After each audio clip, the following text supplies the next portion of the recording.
నమస్తే, welcome to plus TV Telangana. ఇక రాష్ట్ర వ్యాప్తంగా కూడా కల్వకుంట్ల కవిత మాట్లాడుతున్నటువంటి మాటలు సంచలనం రేపుతా ఉన్నాయి. అయితే ఈ మధ్య కాలంలో కుక్కట్పల్లి ఎమ్మెల్యే మాధవరం కృష్ణారావు పైన చేసినటువంటి మాటలు ఏవైతే ఉన్నాయో వాటిపైన అయితే స్థానికులు కావచ్చు, ఇంకా అనేక మంది ఆశ్చర్యపోయే విధంగా కల్వకుంట్ల కవిత చేసినటువంటి మాటలు కావచ్చు, వాస్తవాలు కూడా అట్లనే ఉన్నాయని చెప్పేసి ఈ ప్రాంతపు వాసులు అయితే చెప్తా ఉన్నారు. ఒకసారి ప్రస్తుతం బోయినపల్లిలో ఉన్నటువంటి అస్మాన్పేటకు ఆనుకొని ఉన్నటువంటి బోన్ చెరువు అని చెప్పేసి అంటారు. ఒకసారి ఆ చెరువు చూసుకోవచ్చు. గతంలో 108 ఎకరాల చెరువు, ప్రస్తుతం ఒకసారి ఏ టేపు బట్టి కొలిచినా 50 ఎకరాలు కూడా నిండేటువంటి పరిస్థితి లేదు. ఇక దీని అంతటికీ కారణం ఇది ఎంతకాలం నుండి ఇట్లా కబ్జాకు గురైంది అని చెప్పేసి అంటే ఇది కేవలం ఒక 11 సంవత్సరాల్లో జరిగినటువంటి కబ్జా అని చెప్పేసి చెప్పుకోవచ్చు. అటు బీఆర్ఎస్ ఈ ప్రభుత్వం ఏర్పడ్డాక, అటు కృష్ణారావు ఎమ్మెల్యేగా గెలిచాక, గతంలో కూడా ఆయన క్లియర్గా చెప్తా ఉన్నాడు, 3 సార్లు నేనే ఎమ్మెల్యేగా ఉన్నా అని చెప్పి చెప్తా ఉన్నాడు. ఆయన మొదట ఎమ్మెల్యేగా ఉన్నప్పుడు ఉన్నటువంటి చెరువు ప్రస్తుతం మాయమైపోయింది. మరి దేనికోసం అట్లా మాయమైపోయింది? చెరువు నీటి అలలు తాకిన కొద్దీ చెరువు విస్తీర్ణం పెరిగే అవకాశాలు ఉంటాయి. ఎందుకంటే మట్టి కొట్టుకుపోయి ఇంకా అనేక సందర్భాల్లో చెరువు విస్తీర్ణం పెరుగుతుంది. కానీ ఇక్కడ మాత్రం చెరువు విస్తీర్ణం తగ్గుతూ దాదాపు 30-40 ఎకరాలకు పైగా కబ్జాకు గురైంది. దీని అంతటికి కారణం మాధవరం కృష్ణారావు అని చెప్పేసి స్థానికులు చెప్తా ఉన్నారు. ఒకసారి మాట్లాడదాం. మనతో పాటు స్థానికంగా ఉన్నటువంటి ఒక యువకుడు ప్రకాష్ ఉన్నాడు. అన్న నమస్తే. నమస్తే అన్న. చెప్పు, ఏంది కబ్జా వాస్తవమైన కల్వకుంట్లకు అయితే ఇస్తున్నటువంటి వ్యాఖ్యలను ఎట్లా చూస్తారు? అది నిజమన్న. అది ఇప్పుడు నాయకులే ఇప్పుడు చెప్పుకుంటున్నారు, వీళ్ళు కబ్జా చేసిండ్రు, వాళ్ళు కబ్జా చేసిండ్రు అని చెప్పేసి. గవర్నమెంట్ అధికారులు ఏం చేస్తుండ్రు అన్న, ఈ చెరువు ఎంత పెద్దగా ఉండే అంటే ఈ కృష్ణారావు ఎప్పుడైతే గెలిచిండో దగ్గర 3 సార్లు అన్నాడు కదా, ఈ 3 సార్ల ఆల్మోస్ట్ 15 సంవత్సరాలు 10 సంవత్సరాలు రీసెంట్ కన్స్ట్రక్షన్ మీకు కనిపించవచ్చు చెరువు లోపట. అది వెంచర్ చేసి మరీ అమ్మేండో, దాంట్లో కరెంట్ వచ్చింది, నీళ్ళు వచ్చినాయి, ఆడ బిల్డింగ్లు కూడా వెలిచినాయి. గవర్నమెంట్ అధికారులు ఏం చేస్తుండ్రో, జిహెచ్ఎంసీనైనా కానీ ఎంఆర్ఓలైనా కానీ కాపాడాల్సిన బాధ్యత కాదా గవర్నమెంట్ జాగాలో? అంటే ఇప్పుడు కవిత గారు వచ్చి ఇది గవర్నమెంట్ జాగా అని చెప్తేనే గవర్నమెంట్ అధికారులకి ఎమ్మెల్యేకి తెలుస్తుందా? ఎమ్మెల్యే ఏమంటాడంటే నా ఇల్లు నా ఆఫీస్ తప్ప ఇంకేం లేదని చెప్తుండు. మరి నీ ఇల్లు నీ ఆఫీస్ ఉంది, నీకు ఆస్తులు లేవు కదా, నువ్వు ఎమ్మెల్యే అయింది ప్రజల గురించి కదా, మరి ప్రజల భూమి కాపాడాలి కదా నీ బాధ్యత. చెరువు కాపాడాల్సిన బాధ్యత ఈ ఎమ్మెల్యేది కాదా, ఇక్కడున్న కార్పొరేటర్ది కాదా, ఇక్కడున్న గవర్నమెంట్ అధికారులది కాదా, ఇక్కడున్న ఎంఆర్ఓది కాదా, ఇక్కడున్న జిహెచ్ఎంసీ ఆఫీసర్లది కాదా? అంటే ఆఫీసర్లు నిద్రపోతుండ్రా అన్న? ఆఫీసర్లకి ప్రజలు జీతాలు ఇస్తుంటే ఎమ్మెల్యే కానీ సీఎం కూతురు కానీ కవిత గారైనా కానీ ఎవరైనా చెప్పేదాకా వీళ్ళకి తెలియదా గవర్నమెంట్ భూమి? గతంలో క్లియర్గా హైడ్రా ఇక్కడ రావడం జరిగింది. ఇక్కడ బఫర్ జోన్ అని చెప్పేసి కొంత మార్కింగ్ చేసినప్పుడు ఈటెల రాజేందర్ వచ్చి స్వయంగా అడ్డుకునే ప్రయత్నం చేసిండు. మరి అధికారుల లోపం అంటారా, ఇక్కడ నాయకుల లోపమా? యాక్చువల్లీ ఈటల రాజేందర్కి ఇప్పుడు చెప్తున్నా, ఈటల రాజేందర్ అనేటైనా 300 కిలోమీటర్ నుంచి వచ్చిండి ఇడికి బొయినపల్లికి. ఆయనకి ఏం అవగాహన ఉందన్న? చెరువు భూమిలా ఎవరైనా చెరువులా ఇల్లులు కట్టుకున్నానికి ఎవరైనా మద్దతు చేస్తారా అన్న? అందులో పోయి రోడ్లు వేపిస్తా, నేను కరెంటు తెప్పిస్తా, వీళ్ళు ఏ నుంచో బతకనికి వచ్చిండ్రు అని చెప్పి, అంటే ఈ చెరువుకి నోరు లేదు కాబట్టే మీరు ఈ మాటలు మాట్లాడుతుండ్రు. అదే నీ భూమి అయినా కానీ కబ్జా చేస్తే నువ్వు కోర్టుకి పోతావు. ఈ చెరువు ఏడికోవాలా? ఈ చెరువుని కాపాడాల్సిన బాధ్యత మీది కాదా? ఒక ఎంపీగా ఉండి గెలిచిన దాని తర్వాత చెరువులను కాపాడాలి. ఆ రోజు రేవంత్ రెడ్డి ఏమో అన్నాడని చెప్పేసి నువ్వు లింగున ఉరుకొని వచ్చినావు. ఆ రోజు నువ్వు లింగున ఉరుకొని వచ్చినావు. ఇవాళ గవర్నమెంట్ భూమి కాపాడాల్సిన బాధ్యత నీది కాదా అని అడుగుతున్నా ఈటల రాజేందర్ని. అంటే ఇక్కడ స్థానికంగా ఉన్నటువంటి అనేక మంది పేద ప్రజలకు అండగా నిలబడతా అన్న కోణంలో ఆయన మాట్లాడిండు. వాళ్ళకు నివాసం ప్రజల గురించి మేము కూడా అండగా ఉంటాము 100%. ఎవరైతే పాతోళ్ళు ఉన్నారో వాళ్ళకు కూడా మేము మద్దతుగానే ఉంటాము ప్రజలకి 100%. కానీ కృష్ణారావు వెంచర్ వేసి అమ్మిన దాన్ని నువ్వు ఎట్లా మద్దతు ఇస్తావు అని అడుగుతున్నా. అక్కడ ఆ రోజు మీరు చూడొచ్చు, బీజేపీ నాయకులు, ఇక్కడ ఎంపీ అయినా కానీ, ఇక్కడ బోర్డు మెంబర్లు అయినా కానీ, ఇక్కడ నుంచి మన బీఆర్ఎస్ లీడర్లు అయినా కానీ, మళ్ళీ దాని తర్వాత ఇక్కడున్న ఒక లీడర్ ఉన్నాడు బీజేపీ నుంచి, ఆయన అయినా కానీ చెరువులో ఎట్లా పోతారని అడుగుతున్నా. మీరు నాయకులా లేకుంటే ఇంకెవరు మీరు? అంటే మీ దాంట్లో కబ్జా చేసుకొని అమ్ముకున్నందుకు, పైసలు తీసుకున్నందుకు వాళ్ళని కాపాడడానికి ప్రయత్నం చేస్తుండ్రా? కృష్ణారావు వెంచర్ వేసి అమ్మిన వెంచర్ని అడుగుతున్నా నేను. మరి ఆ భూమి పైసలు ఏడికి పోయినట్టు, ఎవరింటికి పోయినట్టు? గవర్నమెంట్ అధికారులు ఏం చేస్తున్నట్టు? గవర్నమెంట్ అధికారులు నిద్రపోతుండ్రా? జిహెచ్ఎంసీ ఆఫీస్ ఎందుకున్నట్టు? ఎంఆర్ఓ ఆఫీస్ ఎందుకున్నట్టు? మేము ఫిర్యాదులు ఇచ్చినామన్నా అందులో జరుగుతుంది కన్స్ట్రక్షన్ ఇల్లీగల్గా జరుగుతుంది, ఆపండి ఆపండి ఆపండి. ఆ రోజేమో ఈ ఈటల రాజేందర్ని అడుగుతున్నా, ఇక్కడ ఉన్న తిరుపతిని అడుగుతున్నా, ఆ రోజు ఇక్కడ ఉన్న కాంతారావుని, కుక్కుట్పల్లి కాంతారావుని కూడా అడుగుతున్నా. ఆ రోజు మీరు వస్తేనేమో కేసులు బుక్ అయినాయి ఆ సాదుల్లా మీద, బీజేపీల మీద కేసులు బుక్ చేసిండ్రన్నా, మీరు ఎట్లా వస్తారని. మరి అదే గేట్ ఎట్లా ఎంట్రీ చేసిండ్రు, మీకు అదే గేట్ల నుంచి ఎట్లా లోపలికి రానిచ్చిండ్రు అని అడుగుతున్నా. ఈరోజు ఆ రోజు ఏమో కేసులు అయినాయి మీ మీద, గవర్నమెంట్ భూమి అని ఆ రోజు మీరే అంటారు, ఈరోజు ప్రైవేట్ భూమి అని మీరే అంటారు, మీరే వచ్చి డెవలప్ చేస్తా అని చెప్తారు. అంటే మీరు మీ జోబులు నింపుకోవడానికా లీడర్తనం చేస్తుంది? ప్రజలకు సేవ అని చెప్పేసి మీ జోబులు నింపుకుంటున్నారు, మీ ఇంట్లో బియ్యం సంచులు నింపుకుంటున్నారా అని అడుగుతున్నా. అంటే మీ ఇల్లులోకి కృష్ణారావు ముచ్చట కద్దాం, కల్వకుంట్ల కవిత చేసినవన్నీ అవాస్తవాలు, అందులో ఏ మాత్రం వాస్తవం ఉన్నా నేను దేనికంటే దానికి సిద్ధమని కృష్ణారావు చెప్తాను అన్నా. చెప్పిండా కృష్ణారావు గారికి ఒక్కటే ఛాలెంజ్ చేస్తున్నా, CS14 అని కవిత గారు చెప్పడం జరిగింది, ప్రెస్ మీట్లోనే కృష్ణారావు గారు చెప్పడం జరిగింది. అదే ఛాలెంజ్ నేను చేస్తున్నా. కృష్ణారావుకి దమ్ముంటే CS14 ల్యాండ్ అస్మాన్పేటలోనే ఉంది, అస్మాన్పేట్ చౌరస్తాలో ఉంది, మీరు రండి. ఇంకొకటి కళ్యాణ్ థియేటర్ ముంగట కూడా ఒక బిల్డింగ్ కట్టినరు, అది మాధవరం అనే దానిపైన వాళ్ళ ఇంటి పేరు మీదనే కట్టడం జరిగింది. అట్లా కట్టిన దాని తర్వాత ఇమీడియట్లీ దాని మీద ఒక నోటీస్ వచ్చింది, కంట్రోల్మెంట్ నోటీస్ వచ్చింది. ఆ నోటీస్ వచ్చాగానే బిల్డర్ పేరే చేంజ్ అయిపోయిందన్న. అరే బిల్డర్ పేరు ఎట్లా చేంజ్ అవుతుంది అన్న? ఒక నోటీస్ వస్తే బిల్డర్ పేరు చేంజ్ అయిపోతుందా? మొత్తం బిల్డింగ్ పేరే మార్పిచ్చేసినారు. కృష్ణారావు ఏమంటాడంటే నాకు ఆస్తులు లేవు అని చెప్తాడు. ఈరోజు కుకుట్పల్లిలో నిలబడాలంటే ఎంతగానో ఆస్తి ఉండాలనో తెలుసు. ఒక కార్పొరేటర్ నిలబడాలంటేనే ఎంత ఖర్చు పెడుతున్నా గెలుస్తాడు అని తెలుసు. ఇప్పుడు ఆయన ఏమంటుండంటే నాకు ఒక ఇల్లు ఉంది, ఒక ఆఫీస్ ఉంది. మరి అందరు ఉన్నారు, మరి ఎందుకు గెలుస్తలేరు? మరి అందరికి తెలియదా ఎన్ని పైసలు ప్రజలు ఉన్నారంట అన్న? ప్రజలు ఉంటే ప్రజల భూములు కాపాడాలి కదా. మరి ప్రజలు గెలిపించిండ్రు అనుకుందాం ఒక నిమిషం. ఈ రోజు వరకు ప్రజలకు ఏం ఉపయోగం చేసిండో ఒక్కటి చెప్పమన్నా. అస్మాన్పేట్ ఓల్డ్ బోన్పల్లి గురించే మాట్లాడుతున్నా, కుకుట్పల్లి గురించి నేను మాట్లాడతలే, వదిలేసాను. కుకుట్పల్లి గురించి, బోన్పల్లి గురించి మాట్లాడుతున్నా. ఒక హాస్పిటల్ కట్టిండా కృష్ణారావు? ఒక హాస్పిటల్ కట్టిండా? ఇయ్యాలకి కూడా రెంట్ ఇస్తుండ్రు. గవర్నమెంట్ భూములు ఉన్నాయి, ఈడ గవర్నమెంట్ భూములు లేవంటానికి లేదు, గవర్నమెంట్ భూములు ఉన్నాయి. దాని తర్వాత ఒక స్కూల్ కట్టిండా? ఎమ్మెల్యే ఎలక్షన్ల ముందు అన్నావు కదా, నేను ఈ జాగా చూపిస్తా, ఆ జాగా చూపిస్తా, ఈడగట్టు ఆడగట్టు అని చెప్పినారు కదా. మళ్ళీ ఈడగట్టిండానా? ఏదైనా ఒక గవర్నమెంట్ కాలేజ్ కట్టిండా? ఇప్పటివరకు ఒక బస్ స్టాప్ కట్టిండా అన్న? అంత దూరం పోతున్నారు. ఒక రోడ్ వైండింగ్ చేయించిందా ఈయన కాలంలో? అస్మాన్పేట్లా రోడ్ వైండింగ్ అయిందా? ఈయన ఏం చెప్తాడంటే ఓన్లీ ఒక డప్పు పట్టుకుంటాడు, నేను ఇది అభివృద్ధి చేసినా, నేను అది అభివృద్ధి చేసినా అన్న, చెరువు అభివృద్ధి చేసినా అని చెప్పిండు. చెరువుల చేపలు ఉన్నాయా లేకుంటే గుర్రం డెక్కు ఉందా అన్న? గుర్రం డెక్కు ఉంది కదా. మళ్ళీ ఏం అభివృద్ధి చేసినట్టు అన్న ఈ ఎమ్మెల్యే ఏం చెప్తాడంటే ఆయన చెరువులనేమో చేపలు ఉన్నాయి, ఆయన చెరువులనేమో మిషన్ ఉంది, ఆయన చెరువులనేమో డెవలప్మెంట్ ఉంది. మా చెరువులో ఏముందన్న? మా చెరువులో మురికి నీళ్ళు ఉన్నాయి, గుర్రం డెక్కు ఉంది. అంటే ఈ కృష్ణారావుకి ఏముందంటే ఓన్లీ నోటు తెరిచినన్ని, ఎంతైతే నోరు తెరిస్తారో అన్నీ అబద్ధాలన్న. CS14 జాగా అస్మాన్పేట్ ఛత్రిగడ్డ దోచుకుండు, అస్మాన్పేట్ చౌరస్తాలో ఉంది, ఆ జాగా దోచుకుండు. కళ్యాణ్ థియేటర్ ముంగట ఉంది, అది ఇల్లీగల్ కన్స్ట్రక్షన్ చేసిండు. ఇది చెరువుని దోచుకుండు. మరి పైసలన్నీ ఎడిగిపోతున్నట్టన్నా? ఇది ప్రజల భూమి కదన్నా. CS14 అన్నా కానీ మళ్ళీ ప్రజల భూమి కాపాడాలి కదా. ఇవన్నీ ఈ చెరువు డెవలప్మెంట్ అన్నాడు కదా, ఇది ప్రజల పైసలు కదా. మరి ప్రజలకు ఏం ఉపయోగపడ్డదన్నా ఈ చెరువు డెవలప్ చేసి? ఈ డెవలప్ చేసిన అన్నాడు కదా, ఇన్ని కోట్లు ఖర్చు పెట్టిన నిధులు కూడా కేటాయించారు గతంలో. అవును, డెవలప్మెంట్ చేస్తున్నాం, చెత్త లేకుండా చేపలు పెరగడానికి అన్ని రకాల సానుకూలత ఇక్కడ కల్పిస్తామని చెప్పిండు అన్న. వీళ్ళు ఎమ్మెల్యేనైనా కానీ ఇక్కడున్న గవర్నమెంట్ అధికారులైనా కానీ ఏం డిసైడ్ అయినారంటే వాళ్ళ పైసలు కాంట్రాక్టర్లకు దింపించుకోవాలా, మాకేమైనా లబ్ధి పొందితే మేము పొందాలా, మా కమిషన్ మాకు వచ్చేయాలనే దానిపైనే ఇక్కడ ఎమ్మెల్యేనైనా కానీ కార్పొరేటర్ అయినా కానీ వీళ్ళు బతుకున్నదన్న. అట్లనే బతుకుతున్నారు. వీళ్ళ ఇళ్ళ బియ్యం పోవాలా, వీళ్ళ ఇంట్లలో పైసలు పోవాలా, వీళ్ళ చుట్టాలలో పైసలు పోవాలా, దాని గురించి కానీ ప్రజల గురించి కాదన్న. ప్రజల గురించి అయ్యి ఉంటే ఈరోజు మా బెస్తోళ్ళకి ఉపాధి ఇస్తుండే చేపలేసి. ఇక్కడ ఒక బోటింగ్ పెడుతుండే, ఒక బోటింగ్ ఏరియా చేపించేసి ఇక్కడ బోటింగ్ చేపిస్తుండే. ఇప్పుడు చేపిస్తుండ్రా అన్న? ఇక్కడ బోటింగ్ అనేది ఉందా? ఏం డెవలప్మెంట్ ఉందన్న? ఇంట్లో చూస్తే చూడండి మీరు, గుర్రం డెక్ ఎంతగానో ఉందో. ఏం డెవలప్మెంట్ చేసినట్టు? ఇన్ని కోట్లు పెట్టిన దాని తర్వాత దేనికైనా ఉపయోగపడుతుందా అన్న? ఇన్ని కోట్లు పెట్టింది చెప్పండి. ఆడ మీరు చూడండి, అక్కడ ఆ కార్నర్లో అదే డ్రైనేజ్ నీళ్ళు మళ్ళీ వస్తున్నాయి. మళ్ళీ ఆ డ్రైనేజ్ నీళ్ళు వచ్చేటప్పుడు మరి నువ్వు ఏం డెవలప్మెంట్ చేసినట్టు, దేనికి చేసినట్టు, ఎందుకు ఖర్చు పెట్టినట్టు? డ్రైనేజ్ నీళ్ళు రావద్దు కదా, దాని ఇంకా పక్కన మొత్తం కాలువ వేసిండ్రు.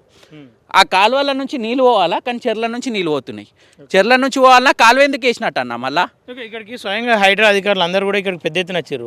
ఉపయోగం ఏమైనా ఉందా దానివల్ల? అన్న హైడ్రా అనే దానికి చెప్తున్నా సింపుల్గా, మేము ఎన్నో ఆశలు పెట్టుకున్నాం. హైడ్రా వచ్చిన దాని తర్వాత చెరువుని కాపాడుతారమో, చెరువు భూములు కాపాడుతారమో, ప్రభుత్వ భూములు కాపాడుతారమో అని. రంగనాథ్ గారు దగ్గర ఆల్మోస్ట్ 6 months అవుతుంది వచ్చి. ఎందుకు వచ్చిండు, ఎందుకు పోయిండు? ఇక్కడ వాచ్మెన్లను పెట్టిండు, ఎందుకు పెట్టిండు? ఆయన ఎందుకు వచ్చిండు తెలుసా అన్న? ఈడికి వచ్చిండు, చూసుకుండు ఏమేం పైసలు కావాలో అది కలెక్షన్ అయినట్టున్నాయి. అందు గురించి ఇటు తొంగి కూడా చూస్తలేడు. అంత మంచిగా చెరువు మధ్యలో కనిపిస్తుంది భూమి. ఆ చెరువు మధ్యలో భూమి కనిపించేది కాపాడాల్సిన బాధ్యత హైడ్రాది కాదా అన్న? హైడ్రా ఏం చెప్తుంది అంటే ఎన్నో ఒక చిన్న డెవలప్మెంట్ చేస్తారు, పబ్లిసిటీ చేస్తారు. అంటే ఇక్కడ ఉన్న వాళ్ళని రియల్ ఎస్టేటర్లను భయపెట్టించి, ఇక్కడ ఉన్న గరీబోళ్ళని భయపెట్టించి పైసలు వసూలు చేసుకొని ఆడ డెవలప్మెంట్ చేస్తుండ్రా. హైడ్రా అనే దానిపైన ఆడ డెవలప్మెంట్ చేస్తుండ్రా, ఇక్కడ పైసలు వసూలు చేసుకొని. మరి ఏ భూమి కాపాడాలో ఆ భూమి కాపాడాలి కదా. మరి ఎందుకు భూమి అంతా కూడా ఇక్కడ ఒక మసీదు ఏర్పాటు చేసారు, ఒక గుడి ఏర్పాటు చేసారు. ఆ గుడి అన్న ఇక్కడ మీరు తప్పుగా చెప్పిండ్రు, గుడి ఏర్పాటు చేయలే. ఆ దరిద్రులు అనొద్దు కానీ ఇంత వరెస్ట్ కాదు. ఈ లీడర్లకు కూడా సిగ్గు శరం అనేది ఉండాలన్నా. ఈ లీడర్లు పోతున్నారు కదా, ఈ లీడర్లకి సిగ్గు శరం అనేది ఉండాలా. దాంట్లో మజీద్ ఏర్పాడింది. దాని తర్వాత క్రిస్టియన్ల గురించి చర్చ్ ఏర్పాటైంది. మరి ఏర్పాటైన దాని తర్వాత మీకు కొంచెం సిగ్గు లజ్జ ఏమని ఉంటే గుడి కట్టాలి కదా. మరి గుడి ఎందుకు కట్టలే? మరి నేను లీడర్ని అని పోతున్నావు కదా, నేను కాపాడుతా అని పోతున్నావు కదా, మరి ఆడ గుడి ఉండాలి కదా అన్న. మళ్ళీ నువ్వు బీజేపీ నాయకుని అంటే గుడి ఉండాలి కదా. మరి ఎవరిని గుడి కడితే దాన్ని వదిలేస్తారా అన్న? వదిలే పరిస్థితే లేదన్న. గుడిలు చెరువు పక్కనే ఉంటాయి, మీకు తెలుసు అది. అమ్మవారి గుడులు మొత్తం చెరువు పక్కనే ఉంటాయి. మేము చెరువు జాగా, నోరు లేని చెరువుని కాపాడాల్సిన బాధ్యత నాయకులది, గవర్నమెంట్ అధికారులది. గవర్నమెంట్ అధికారులు మన కష్టపడి చెమటోడ్చి మనం కడుతున్నామన్న వాళ్ళకి జీతాలు ఇస్తున్నాము. మన ప్రభుత్వ ఆస్తులు కాపాడాల్సిన బాధ్యత గవర్నమెంట్లు కాదన్న. ఈ గవర్నమెంట్ అధికారులకు చెప్తున్నా నాన్న, సోయి లేకుండా నిద్రపోతారు ఆఫీసులల్లో. పేద ప్రజల పైసలు తీసుకున్న దాని తర్వాత పేద ప్రజల గురించి పనిచేయరు, సోయి లేకుండా నిద్రపోతారు వీళ్ళు. ఒక లీడర్ కవిత చెప్పింది నిజమే, కృష్ణారావు కబ్జా చేసింది వాస్తవమే అంటారా అన్న? 100% వాస్తవము. దాని గురించి రుజువులు కూడా ఉన్నాయి నా దగ్గర. దాని దగ్గర నుంచి వీళ్ళని ఏం చేస్తారంటే గవర్నమెంట్ అధికారులను బెదిరించి ఇది మొత్తం డెవలప్మెంట్ చేస్తున్నామని చెప్పేసి డెవలప్మెంట్ పైన మొత్తం దోచుకుంటారు. ఏమన్నా అంటే నా దగ్గర ఏం ఆస్తులు ఉన్నాయి, నా దగ్గర ఏం ఆస్తులు లేవు అని చెప్తారు. మరి ఆస్తులు లేనవు కరెక్టే, నువ్వు నిజాయితీ పరునివి కరెక్టే, 100% మేము సపోర్ట్ చేస్తాం దాని గురించి. నిజాయితీ పరును అంటే మరి నువ్వు ఏ భూమి కాపాడినావు, ఏ హాస్పిటల్ కట్టినావు, ఏ రోడ్లు వేయించినావు, నువ్వు ఏం చేసినావు, నీతో అయిన పని ఏంది చెప్పు. ఒకసారి బోయినపల్లి అనే దానికి 15 సంవత్సరాలు అవుతుంది. 3 సార్లు గెలిచినా అన్నావు. నీ గెలిచిన దాని తర్వాత బోయినపల్లి ప్రజలు ఏం లబ్ధి పొందిండ్రు నీ వల్ల? ఇప్పుడు అక్కడ ఉన్న స్థలం, కబ్జా అయిందన్న స్థలంలో కృష్ణారావు పాత్ర ఏముంది అసలు అన్న? కృష్ణారావు పాత్ర ఉండడానికి కారణం కూడా నేను చెప్తా. దాంట్లో ఎమ్మెల్యే చెంచా ఉన్నాడు, ఎమ్మెల్యే చెంచా పోషయ్య అని. ఆ పోచయ్య తోటి అనుచరులతోటే అమ్మిపేయడం జరిగింది, మొత్తం భూమి మొత్తం అమ్మిపేయడం జరిగింది. అమ్ముకున్న దాని తర్వాత ఎన్ని డబ్బులు ముట్టాలో వాళ్ళ తర నుంచి కార్పొరేటర్ నుంచి ఎమ్మెల్యేకి పోవడం జరిగింది. ఆధారాలు ఉన్నాయా? 100% ఉన్నాయన్న ఆధారాలు, ప్రతి ఒక్క ఆధారం ఉంది నా దగ్గర. భూమి ఎవరైతే పోచయ్య ఉన్నాడో ఆయన భూమి పేపర్లు కూడా మా దగ్గర ఉన్నాయి. ఆయన ఎట్లా కబ్జా చేసిండు, ఏం చేసిండు, ఎవరితో రిజిస్ట్రేషన్ చేయించుకుంటూ ఎట్లా చేసుకుంటా చెర్లకు వచ్చిండ్రు అన్నీ ఉన్నాయి ప్రూఫ్లు అన్న. ఆ దాంట్లో ఏమన్నాడు తెలుసా అన్న? ఆయన 58, 59 జీవో తీసుకొస్తా అని చెప్పిండు. అది మన బీఆర్ఎస్ నాయకుడు, ఆయన నాయకుడు అని తిరుగుతుండు. ఈ మధ్యలో ఎమ్మెల్యే ఎంబడి తిరుగుతాడు, కార్పొరేటర్ ఎంబడి తిరుగుతాడు. ఆయన 59, 58 జీవో చెర్లో ఉన్న జాగాకి ఎట్లా ఇస్తారన్న? 59, 58 జీవో ఏమంటాడు అంటే, ఒకసారి ఒక ప్రెస్ మీట్లో మాకు మేము ప్రజలమందరం పోయినాము, ఎమ్మెల్యే గారు 59, 58 జీవో ఇస్తా అని చెప్పిండు. 59, 58 జీవో చెర్ల ఆలయ్య జాగిరా, ఈలయ్య జాగిరా, యువనయ్య జాగిరి చెరువు ప్రజలది. ప్రజలకే నీళ్ళు పనికొస్తాయి, బరాబర్ ప్రజలకే పనికి రావాలి. ఈ చెరువుల నీళ్ళు ప్రజలకే పనికొస్తాయి. రేపన్నాడు ఇక్కడ ఉన్న కొన్ని వేల మంది ఉన్నారు, లక్షల మంది ఉన్నారు, వాళ్ళకి నీళ్ళు లేకపోతే ఎడ బతుకుతారన్నా? అట్లాంటి చెరువుని కాపాడాల్సిన బాధ్యత ఎమ్మెల్యేది కాదా అని అడుగుతున్నా, కార్పొరేటర్ది కాదా అని అడుగుతున్నా, ఇక్కడ ఉన్న గవర్నమెంట్ అధికారులది కాదా అని అడుగుతున్నా. ఇక్కడ ఉన్న దరిద్రులు ఎవరైతే నాయకులు ఉన్నారో చెప్తున్నా కదన్నా వాళ్ళ ఇల్లు నడవాలని చెప్పి ప్రయత్నం చేస్తుండ్రు కానీ గవర్నమెంట్ భూములు కాదు. అలా బిడ్డల కాలేజ్ ఫీజులు అలా కొడుకుల కాలేజ్ ఫీజులు కట్టుకోవడానికి పైసలు సంపాదిస్తున్నారు. నెక్స్ట్ ఎలక్షన్ గురించి ఎవరికి సూట్ కేస్ బ్యాగ్ ఇవ్వాలా, నాకు ఎట్లా టికెట్ వస్తుందని దానిపైన ప్రయత్నం చేస్తుండ్రు. కానీ ఈ దరిద్రులు ఒక్కసారైనా కానీ వచ్చి నేను ఈ భూమిని కాపాడినా ఒక్క నాయకుడిని చెప్పమని చెప్పన్నా, బోన్పల్లిలో ఒక్క నాయకుడిని చెప్పమని చెప్పు. నేను కొట్లాడుతున్నా, ఎన్నో సంవత్సరాల నుంచి కొట్లాడుతున్నా, అందరికి ఫిర్యాదులు ఇచ్చిన, ప్రతి ఒక్కరికి కంప్లైంట్లు ఇచ్చిన, ఒక్కడు కూడా పట్టించకుండా గవర్నమెంట్ అధికారులు సోయి లేకుండా అంటుండ్రన్న, సోయి లేకుండా అంటుండ్రు. గవర్నమెంట్ అధికారులు ప్రజల పైసలు తీసుకుంటుండ్రు. ప్రజల గురించి ఒక్క పని చేసినా చూపిమని చెప్పండి. ఎంఆర్ఓనైనా కానీ, కార్పొరేటర్నైనా కానీ, మన జిహెచ్ఎంసీ అధికారులైనా కానీ, ఎమ్మెల్యేనైనా కానీ ప్రజలే కదన్నా ఎన్నుకున్నది వీళ్ళని. ఇప్పుడు ఇక్కడ కల్వకుంట్ల కవిత మాటలనే ఆయన లెక్క చేస్తలేడు, సాధారణ ప్రజల మాటలు లెక్క చేస్తాడంట. అందు గురించే కదన్నా మమ్మల్ని పోలీస్ స్టేషన్లో వేసి 8 కేసులు వేసిండు నా మీద 8 కేసుల దాకా వేస్తే పోయిండు భయపడతా అని చెప్పి. ఈ కృష్ణారావుకి చెప్తున్నా, అన్న నువ్వు అనుకుంటున్నట్టు నువ్వు కేసులు వేసి బెదిరిస్తా అని చెప్పి. ఈడ భయపడేటోడు ఎవడు లేడు. ప్రజల గురించి నాయకుడిని అయితే అన్నా, ప్రజల గురించే కొట్లాడతా, ప్రజల గురించి వైపే ఉంటా, గెలిచిన వైపు ఉంటా, గెలవకున్న వైపు ఉంటా. బరాబర్ గవర్నమెంట్ భూములు కాపాడడమే నా లక్ష్యం. ఓకే, దీనిపైన కల్వకుంట్లకు అయితే కొట్లాడుతా అంటుంది, మరి ఆమెకి ఏమైనా ఆధారాలు సమర్పిస్తారా? అన్న 100% ప్రజల గురించి కొట్లాడితే 100% వాళ్ళకి మేము సపోర్ట్ చేయడానికి ప్రయత్నం చేస్తాము. మేము వాళ్ళకి అండగా ఉంటాం పేద ప్రజల గురించి. కానీ ఈరోజు ఆమె ఏదో పబ్లిసిటీ స్టంట్ లాగా ఏదో చెప్పేసి మళ్ళీ ఆమె పోయి నేను వీళ్ళతో కుంభక్ అయిపోయినా నన్ను గెలిపోయాను అంటే కాదానికి మేము సపోర్ట్ చేయమన్నా. 100% చెరువు గురించి కొట్లాడతా. చెరువుకి ఇప్పుడు రేవంత్ రెడ్డి చెప్పడం జరిగింది, చెరువులను అందరినీ కాపాడతాడు, గవర్నమెంట్ భూములను అందరినీ కాపాడతాడు హైడ్రా పెట్టి అని చెప్పిండ్రు.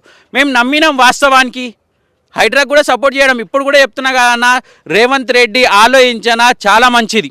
ఆలోచించనా చెరువులను, ఎందుకంటే చెరువుకి నోరు ఉండదన్న, ఎవరి దగ్గర పోయి కొట్లాడాలా, చెరువు ఎవరి దగ్గర పోయి కొట్లాడాలి. అట్లా జొంటి దాన్ని రేవంత్ రెడ్డి కాపాడుతా అని చెప్పిండ్రు. రంగనాథ్ గారిని పెట్టిండ్రు. ఆయన బాధ్యత ఏందన్న, ఏదైతే గవర్నమెంట్ భూమి ఉందో అంతా తీసుకోండి, మీరు గవర్నమెంట్ భూమి వదలకండి. రాబోయే ఫ్యూచర్లో యువతకైనా కానీ, గవర్నమెంట్కైనా కానీ, పేద ప్రజలకైనా కానీ ఉపయోగపడుతుంది గవర్నమెంట్ భూమి అనేది. కానీ ఈరోజు మీరు గవర్నమెంట్ భూములు కబ్జా చేస్తుండ్రు. కబ్జా చేసిన తర్వాత రేపు అన్న పేద ప్రజలు చదివేది ఏడానా, ప్రైవేట్లనా గవర్నమెంట్లనా? మన ప్రభుత్వ పాఠశాలకి జాగుండాలే కదన్నా. మరి భూమి కాపాడితే కదా జాగుండేది. ఈ ఎమ్మెల్యేనైనా కానీ, కార్పొరేటర్ అయినా కానీ, ప్రభుత్వ అధికారులైనా కానీ మరి ఏడ కాపాడుతుండ్రన్నా వీళ్ళు? కవిత గారు వచ్చి చెప్పేదాకా వీళ్ళకి సోయి లేదన్నా. కవిత గారు వచ్చి చెప్పేదాకా CS14 అనేది రఘునందన్ రావు గారు కొట్లాడడం జరిగింది. ఏమని CS14లో ఇట్లా ఇల్లీగల్ కన్స్ట్రక్షన్లు జరుగుతాయి, ఇట్లా ఆపాలని చెప్పేసి రఘునందన్ ఆయన ఒక్కడినే ఎత్తిండ నా CS14 గురించి. దాని తర్వాత ఎత్తిన వాళ్ళు లీడర్లే లేరు. అంటే లీడర్లకు తెలియదా ఇవన్నీ జరుగుతుందని? అంటే వీళ్ళు పబ్లిక్ స్టంట్ చేసుకుంటా, వీళ్ళు పబ్లిసిటీ అవుతాయికి ఇట్లాంటి నాయకుల మీద చెప్తారు. ఇప్పుడు దాని తర్వాత వదిలేస్తారు. మరి గవర్నమెంట్ అధికారులు ఏం చేస్తుంటారు అన్న?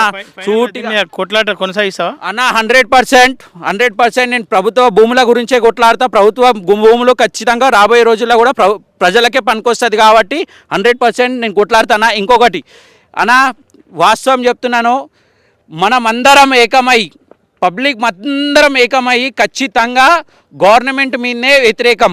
గవర్నమెంట్ మీద అంటే ఏదో గవర్నమెంట్ ఉంటే కాంగ్రెస్ ఉంటే కాంగ్రెస్, బీజేపీ ఉంటే బీజేపీ, లేకపోతే బీఆర్ఎస్ ఉంటే బీఆర్ఎస్, టీఆర్ఎస్ అట్లా కాదన్నా.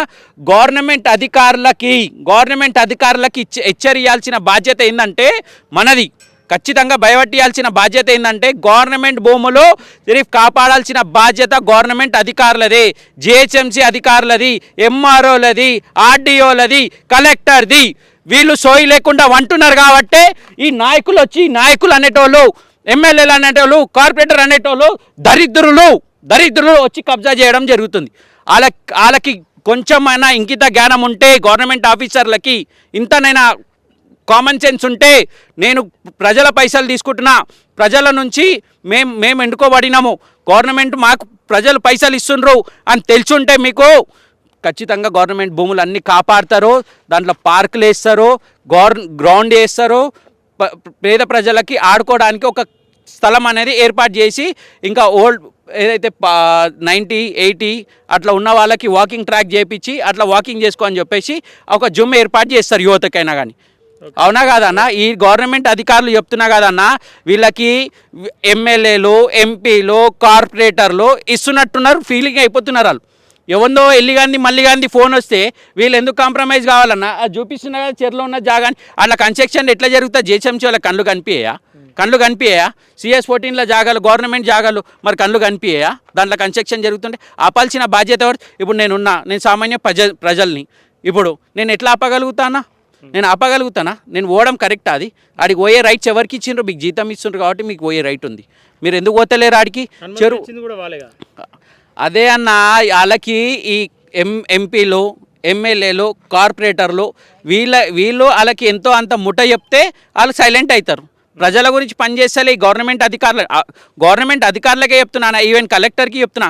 కలెక్టర్ అయినా కానీ ఆర్డీఓనైనా కానీ ఎంఆర్ఓ అయినా కానీ జిహెచ్ఎంసీ ఆఫీసర్లు వీళ్ళు మీకు జీతము ఇచ్చేది కార్పొరేటర్లు ఎమ్మెల్యేలు ఎంపీలు కాదమ్మా, మీకు జీతాలు ఇచ్చేది ప్రజల గురించి పనిచేయండి, గవర్నమెంట్ భూములు కాపాడండి.